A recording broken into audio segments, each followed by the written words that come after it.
कभी कभी ज़िंदगी ऐसे मोड़ पर आ जाती है जहां इंसान मुस्कुराता नहीं है, सिर्फ सर्वाइव करता है। दिल भारी होता है, दिमाग ओवरलोडेड होता है और रूह थक जाती है। ना किसी से बात करने का दिल करता है, ना अपनी ही आवाज़ अच्छी लगती है। बस एक खामोश जद्दोजहद जो है ना वो होती है अंदर ही अंदर। स्ट्रगल कर रहा था इंसान अंदर ही अंदर।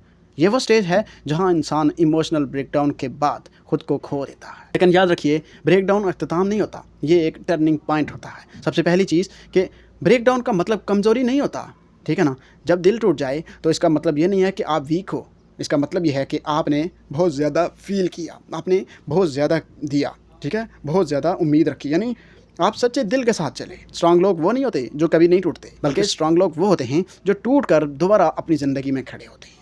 और सेकंड चीज़ याद रखिएगा, जज्बाती दर्द को दबाना नहीं बल्कि समझना बहुत ज़्यादा ज़रूरी होता है। बहुत से लोग अपने दर्द को इग्नोर करते हैं, लेकिन दर्द इग्नोर नहीं होता, वो अंदर ही अंदर बढ़ता रहता है, ठीक है। हीलिंग कब शुरू होती है पता है आपको? हीलिंग तब शुरू होती है जब आप अपने एहसासात को एक्सेप्ट करते हैं, उनसे भागते नहीं हैं। जब लोग दूर हो जाते हैं तो आपको लगता है सब खत्म हो गया है, लेकिन वही वक्त होता है जब अल्लाह आपको दोबारा अपनी तरफ बुलाता है। कुरान का महफूम है, बेशक हर मुश्किल के साथ आसानी है।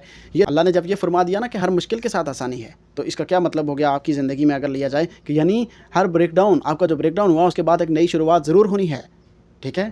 आपने क्या करना है, अपने दर्द को एक्सेप्ट करो, डिनाई मत करो, ठीक है। सोशल मीडिया से ब्रेक ले लो, रात को ओवर थिंकिंग को जगह कभी मत दो, अपनी रूटीन को सादा बनाओ। और सबसे अहम बात कि जो आप खुद को ब्लेम करते हैं, ये ब्लेम करना बंद कर। इमोशनल ब्रेकडाउन से गुजरते हैं, वो ख़त्म नहीं होते, वो दोबारा बनते हैं, ठीक है। आपका टूटना अख्ताम नहीं था, ये अल्लाह की तरफ से एक नई शुरुआत थी।